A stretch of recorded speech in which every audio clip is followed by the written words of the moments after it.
ಮಾವಿನ ಹಣ್ಣಿನ ಸೀಸನ್ನು. ಏನಾದರೂ ಒಂದು ಸ್ವೀಟು, ಏನಾದರೂ ಪದಾರ್ಥ ಮಾಡ್ತಾ ಇರ್ತಾರೆ. ನಾನೊಂದು ಬರ್ಫಿ ಮಾಡಿದ್ದೀನಿ.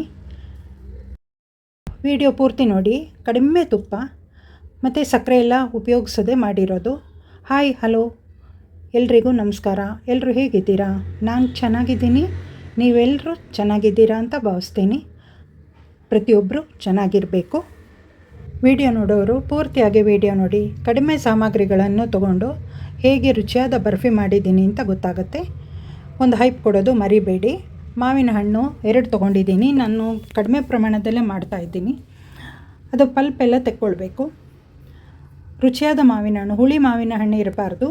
ಸಿಹಿ ಮಾವಿನ ಹಣ್ಣು ತೊಗೊಂಡು ಈ ಬರ್ಫಿ ಮಾಡಬೇಕು. ಸಿಪ್ಪೆ ಎಲ್ಲ ತೆಗೆದಿದ್ದೀನಿ. 2 ಥರ ಕಟ್ ಮಾಡಿದ್ದೀನಿ. ಯಾವ ಥರ ಬೇಕಾದರೂ ಸಿಪ್ಪೆ ತೆಗೆದಾದರೂ ಮಾಡ್ಕೊಳ್ಬೋದು, ಇಲ್ಲ ಕಟ್ ಮಾಡಿ ಆದರೂ ಪಲ್ಪ್ ತೆಗಿಬೋದು.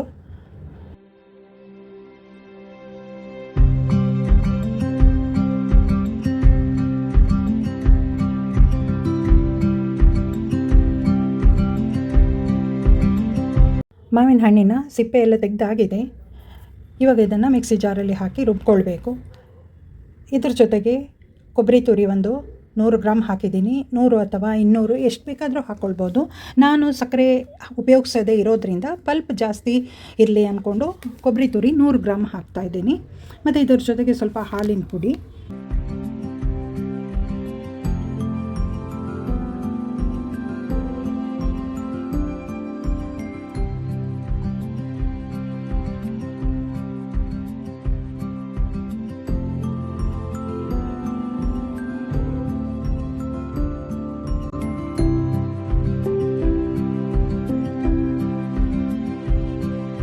ಮಾವಿನ ಹಣ್ಣು ಪಲ್ಪ್ ಹಾಕ್ಕೊಂಡಿದ್ದೀನಿ.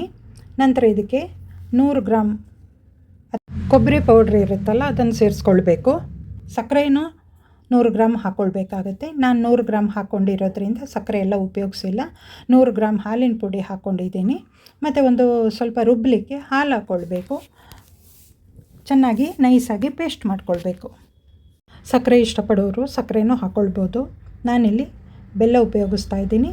ಅದು ಕಡಿಮೆ ಪ್ರಮಾಣದಲ್ಲಿ ಬೆಲ್ಲ ಉಪಯೋಗಿಸ್ತಾ ಇದ್ದೀನಿ. ರುಬ್ಬಿದ ಮಿಶ್ರಣ ಇದೆಯಲ್ಲ, ತಳೆ ಹಿಡಿಯದ ಪಾತ್ರೆಗೆ ಹಾಕ್ಕೊಳ್ಬೇಕು. ನಾನಿಲ್ಲಿ ನಾನ್ ಸ್ಟಿಕ್ ಪ್ಯಾನಿಗೆ ಹಾಕ್ಕೊಳ್ತಾ ಇದ್ದೀನಿ. ನಾನ್ ಸ್ಟಿಕ್ ಪ್ಯಾನಿಗೆ ವುಡನ್ ಸ್ಪ್ಯಾಚುಲಾ ಉಪಯೋಗಿಸ್ತಾ ಇದ್ದೀನಿ.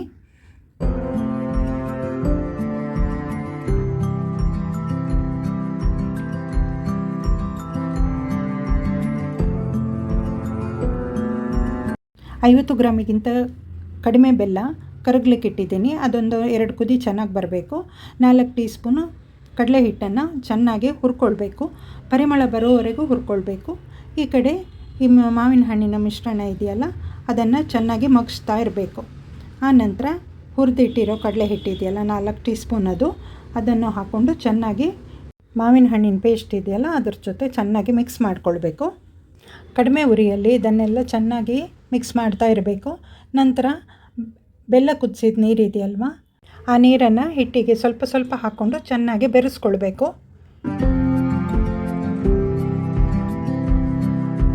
ಬೆರೆಸ್ಕೊಳ್ಳುವಾಗ ನಿಧಾನಕ್ಕೆ ಬೆರೆಸ್ಕೊಳ್ಬೇಕು, ಇಲ್ಲಾಂದರೆ ಹಾರುತ್ತೆ. ಪೂರ್ತಿ ನೀರನ್ನು ಹಾಕ್ಕೊಂಡು ಹಿಟ್ಟಿಗೆ ಚೆನ್ನಾಗಿ ಮಿಕ್ಸ್ ಮಾಡ್ಕೊಳ್ಬೇಕು. ಇದಕ್ಕೆ ನಾನು ಏಲಕ್ಕಿ ಪೌಡರ್ ಉಪಯೋಗಿಸ್ತಾ ಇಲ್ಲ, ಯಾಕೆಂದರೆ ಮಾವಿನ ಹಣ್ಣಿನ ಪರಿಮಳನೇ ಇರುತ್ತೆ. ಹಾಗಾಗಿ ಏಲಕ್ಕಿ ಪೌಡ್ರ್ ಹಾಕಲಿಲ್ಲ. ಕಡಿಮೆ ಉರಿ ಇಟ್ಟು ತಿರುಗಿಸ್ತಾನೇ ಇರಬೇಕು. ಅದು ಪಾತ್ರೆ ತಳ ಬಿಡುತ್ತೆ. ಅಲ್ಲಿವರೆಗೂ ಗಟ್ಟಿಯಾಗುವವರೆಗೂ ತಿರುಗಿಸ್ಬೇಕು. ಇವಾಗ 1 ಟೀ ಸ್ಪೂನ್ ತುಪ್ಪ ಹಾಕ್ತಾಯಿದ್ದೀನಿ, ಜಾಸ್ತಿ ಹಾಕಲ್ಲ. ಇದು ಶೈನಿಂಗು ಇರುತ್ತೆ ಮತ್ತು ಟೇಸ್ಟು ಚೆನ್ನಾಗಿರುತ್ತೆ ಅಂತ 1 ಟೀ ಸ್ಪೂನ್ ತುಪ್ಪ ಹಾಕಿದ್ದೀನಿ, ಸಾಕಾಗುತ್ತೆ. ತಟ್ಟೆಗೆ ಫಸ್ಟೇ ತುಪ್ಪ ಸವರಿಟ್ಟಿದ್ದೀನಿ. ನೋಡಿ ಗಟ್ಟಿ ಆಗ್ತಾ ಬಂದಿದೆ. ಇನ್ನೂ ಸ್ವಲ್ಪ ಹೊತ್ತು ತಿರುಗಿಸ್ಬೇಕು. ಈ ರೀತಿಯಲ್ಲಿ ಸುಲಭವಾಗಿ ಮಾಡಿದ ಮಾವಿನ ಹಣ್ಣಿನ ಬರ್ಫಿ ವಿಡಿಯೋ ನೋಡೋರಿಗೆ ಇಷ್ಟ ಆಯಿತು ಅಂದರೆ ಒಂದು ಸರ್ತಿ ನೀವು ಮನೆಯಲ್ಲಿ ಟ್ರೈ ಮಾಡಿ. ಮತ್ತು ನಿಮಗೆ ಇಷ್ಟ ಆಯಿತು ಅಂದರೆ ನಿಮ್ಮ ಫ್ಯಾಮಿಲಿ ಮೆಂಬರ್ಸ್, ಫ್ರೆಂಡ್ಸ್ ಸರ್ಕಲಿಗೂ ಶೇರ್ ಮಾಡಿ ಅಂತ ಕೇಳ್ಕೊಳ್ತೀನಿ. ತುಂಬ ರುಚಿಯಾಗಿದೆ, ಟೇಸ್ಟಿಯಾಗಿತ್ತು, ಹಾಗಾಗಿ ಹೇಳ್ತಾ ಇದ್ದೀನಿ. ಚಿಕ್ಕವರು, ದೊಡ್ಡವರು, ವಯಸ್ಸಾದವರು ಕೂಡ ಆರಾಮಾಗಿ ತಿನ್ಬೋದು. ಯಾಕೆಂದರೆ ಇದಕ್ಕೆ ಶುಗರ್ ಹಾಕಿಲ್ಲ ಮತ್ತು ಮೆತ್ತಗಿರುತ್ತೆ. ವುಡನ್ ಸ್ಪ್ಯಾಚುಲಾ ಇದೆಯಲ್ಲ ಅದು ಹಿಟ್ಟಿನ ಮಧ್ಯೆ ನೆಟ್ಟಗೆ ನಿಲ್ತು ಅಂದರೆ ಹಿಟ್ಟು ರೆಡಿಯಾಗಿದೆ ಅಂತ ಅರ್ಥ. ಬೇಕಾದರೆ ಇನ್ನೊಂದು 2 ನಿಮಿಷ ತಿರುಗಿಸಿ ಆನಂತರ ತಟ್ಟೆಗೆ ಹಾಕ್ಕೊಳ್ಬೋದು. ನಾನು ಸ್ಟವ್ ಆಫ್ ಮಾಡ್ತಾಯಿದ್ದೀನಿ. ಇವಾಗ ಅದೇ ಬಿಸಿಗೆ ಒಂದು ಸ್ವಲ್ಪ ಹೊತ್ತು ತಿರುಗಿಸಿ ನಂತರ ತುಪ್ಪ ಸವರಿದ ತಟ್ಟೆಗೆ ಹಿಟ್ಟನ್ನು ಹಾಕ್ಕೊಂಡು ಸಮತಟ್ಟು ಮಾಡಿಕೊಳ್ಬೇಕು. ಈ ರೀತಿಯಲ್ಲಿ ಮಾಡಿದ ಬರ್ಫಿ ವಿಡಿಯೋ ನೋಡೋರಿಗೆ ಇಷ್ಟ ಆಯಿತು ಅಂದರೆ ಕಮೆಂಟ್ ಸೆಕ್ಷನ್ನಿನಲ್ಲಿ ಕಮೆಂಟ್ ಹಾಕೋದು ಮರಿಬೇಡಿ. ನಿಮ್ಮ ಕಮೆಂಟ್ ಓದೋದಕ್ಕೆ ಇಷ್ಟಪಟ್ಟು ಕಾಯ್ತಾ ಇರ್ತೀನಿ. ಕಡಿಮೆ ಸಾಮಗ್ರಿಗಳನ್ನು ತೊಗೊಂಡು ರುಚಿಯಾದ ಬರ್ಫಿ ಮಾಡಿಕೊಂಡು ಮನೆ ಮಂದಿ ಎಲ್ಲ ತಿನ್ಬೋದು. ಆ್ಯಕ್ಚುಲಿ ನಾನು ಕಡಿಮೆನೇ ಆಯಿತು. ಇವಾಗ ಹಿಟ್ಟಿನ ಮೇಲೆ ಒಂದು 2-4 ಹನಿ ತುಪ್ಪ ಹಾಕಿ ಈ ರೀತಿ ಮಾಡಿದರೆ ಆಯಿತು. ನಾನು ಫಸ್ಟು ತಟ್ಟೆ ಫುಲ್ ಹಾಕಿದ್ದೆ, ಅದು ತುಂಬ ತೆಳ್ಳಗೆ ಅನ್ನಿಸ್ತು. ಮತ್ತು ಸ್ವಲ್ಪ ಅದನ್ನ ಹೊಂದಿಸಿ ಸ್ವಲ್ಪ ದಪ್ಪ ಮಾಡಿದೆ.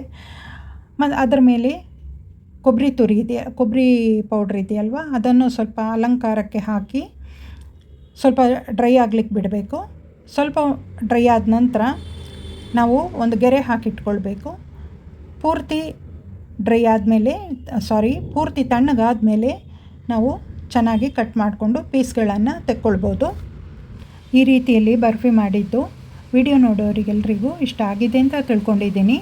ವಿಡಿಯೋ ನೋಡೋರಿಗೆಲ್ರಿಗೂ ಧನ್ಯವಾದ ಹೇಳ್ತಾ ವಿಡಿಯೋಗೊಂದು ಲೈಕ್ ಕೊಡೋದು, ಹೈಪ್ ಕೊಡೋದು ಮರಿಬೇಡಿ. ಹೊಸಬ್ರು ಸಬ್ಸ್ಕ್ರೈಬ್ ಮಾಡಿಕೊಂಡು ವಿಡಿಯೋ ನೋಡಿ ಅಂತ ಕೇಳ್ಕೊಳ್ತೀನಿ. ಸಪೋರ್ಟ್ ಮಾಡಿ, ಬೆಲ್ ಐಕಾನ್ ಪ್ರೆಸ್ ಮಾಡೋದು ಮರಿಬೇಡಿ. ನಿಮಗೆ ನೋಟಿಫಿಕೇಷನ್ ಬರುತ್ತೆ. ನಾನು ಯಾವ ರೀತಿಯಲ್ಲಿ ಸಿಂಪಲ್ಲಾಗಿ ವಿಡಿಯೋ ಹಾಕ್ತೀನೋ ಅದೆಲ್ಲ ನೀವು ನೋಡ್ಬೋದು. ಮತ್ತೊಮ್ಮೆ ಹೇಳ್ತಾ ಇದ್ದೀನಿ, ವಿಡಿಯೋನ ಪೂರ್ತಿಯಾಗಿ ನೋಡಿ ಸಪೋರ್ಟ್ ಮಾಡಿ, ಶೇರ್ ಮಾಡಿ ಅಂತ ಕೇಳ್ಕೊಳ್ತಾ ಇದ್ದೀನಿ. ಈ ರೀತಿಯಲ್ಲಿ ಮಾಡಿದ ಮ್ಯಾಂಗೋ ಬರ್ಫಿ ಎಲ್ರಿಗೂ ಇಷ್ಟವಾಯ್ತಾ? ಈ ವಿಡಿಯೋ ಇಲ್ಲಿಗೆ ಎಂಡ್ ಮಾಡ್ತಾ ಇದ್ದೀನಿ. ಮುಂದಿನ ವಿಡಿಯೋದಲ್ಲಿ ಸಿಗೋಣ. Thank you. ಇದನ್ನು ಒಂದು 4-5 ಗಂಟೆ ಕಾಲ ಬಿಟ್ಟರೆ ಪೂರ್ತಿಯಾಗಿ ಸೆಟ್ ಆಗುತ್ತೆ.